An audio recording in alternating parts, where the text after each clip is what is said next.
नमस्कार दोस्तों, मैं अंकुर उपाध्याय स्वागत करता हूं आप सभी का आपके अपने YouTube channel share market analysis में। दोस्तों, बात करूंगा आज आप सभी के साथ OMC कंपनीज के बारे में, यानी ऑयल मार्केटिंग कंपनीज के बारे में। लेकिन उससे पहले मैं आपको जरा मार्केट का हाल बता दूं। तो अगर आपको याद हो तो मैंने मॉर्निंग वाली वीडियो में कहा था कि अब ये लेने के लेवल्स हैं। यहां से निफ्टी रिकवर होकर एक बाउंस बैक और शॉर्ट कवरिंग दिखा सकती है। मैं तेजी की संभावना तो नहीं कर रहा, मैं तेजी की उम्मीद नहीं कर रहा हूं, लेकिन एक शॉर्ट कवरिंग और एक बाउंस बैक की जरूर कर रहा हूं। तो लगभग 17,000 पे भी हम लोग आते हुए देखें। 17,037 का आज का हाई है और 16,825 का आज का लो, यानी कि नीचे से आप देखें तो लगभग 200 पॉइंट्स की बढ़िया तेजी देखने को मिली है नीचे से। यानी आप उसे रिकवरी कह दीजिए या कुछ भी, फ्लैट टू पॉजिटिव ट्रेड कर रहे हैं अब। यहां तक कि बैंक निफ्टी में भी बहुत ही शानदार रिकवरी है, स्टॉक स्पेसिफिक भी एक्शन है। मॉर्निंग में मैंने आप सभी के साथ 3 स्टॉक शेयर करे थे, जिसमें से सन फार्मा तो एक आउट परफॉर्मेंस दिखा रहा है। तो सन फार्मा में ऑलमोस्ट सारे टारगेट्स भी अचीव होते हुए दिख रहे हैं, तो ये बहुत ही शानदार रहा। चलिए दोस्तों, अभी मैं आप सभी के साथ ऑयल मार्केटिंग कंपनीज पे बात करूंगा। उससे पहले एक और अपडेट देना चाहूंगा। मैंने आप सभी के साथ लगभग 2 हफ्ते पहले 2 स्टॉक शेयर करे थे शॉर्ट टर्म के लिए, जहां बढ़िया टारगेट्स थे मेरे, एक किम्स और एक पीएनसी इंफ्रा।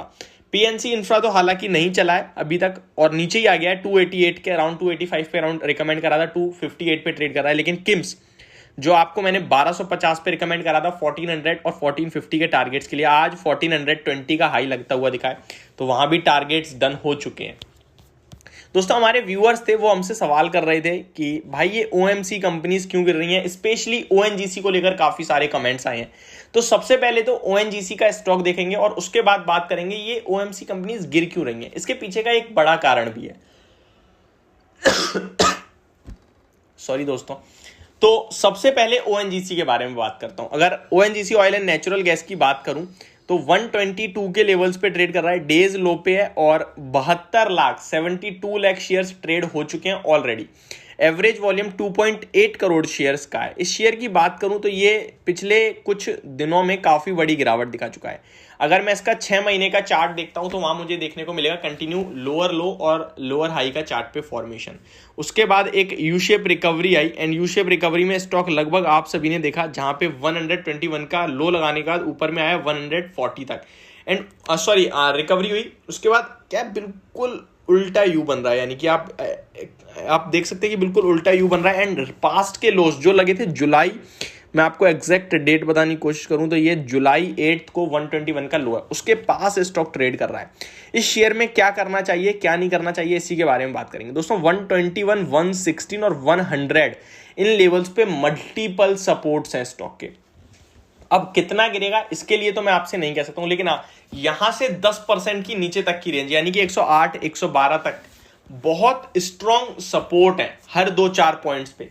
अब यहां पे जिसके पास है उसे बेचना नहीं है। अगर आप फ्रेश बाइंग की बात करें तो स्टॉक में ऐसा कुछ दिख नहीं रहा है कि फ्रेश बाइंग करनी चाहिए, लेकिन एक बाउंस बैक, एक शॉर्ट कवरिंग की जरूर आप उम्मीद कर सकते हैं। अब मैं बचे हुए बाकी के OMC कंपनीज या फिर ONGC इंक्लूडिंग ONGC क्यों गिर रहे हैं इसके बारे में आपको बताता हूं।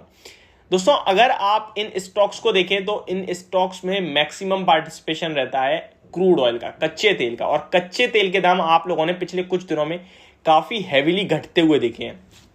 अब कच्चा तेल जब गिर रहा है तो ऑब्वियसली बात है, चाहे वो रिलायंस हो या फिर वो ONGC हो, इन स्टॉक्स के लिए नेगेटिव ही रहता है। तो पहला सबसे बड़ा कारण यही है।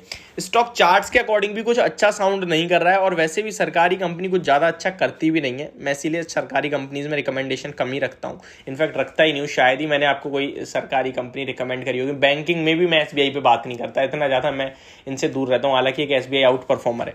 अब इस शेयर की बात करें तो जिसपे मेरे हिसाब से बेचना नहीं चाहिए, आपको उछाल में दोस्तों ये जो है 125, 128 तक दिखा सकता है स्टॉक में। अब तेजी कब बनेगी इसके बारे में बात करते हैं। तेजी बनेगी दोस्तों, पहला लेवल है जो कि छोटा ही है 134, छोटा तो नहीं कहूंगा, क्या 10% हो गया। 134 जब तक ऊपर में नहीं निकाल के क्लोजिंग देता है तब तक नेगेटिव है ये स्टॉक।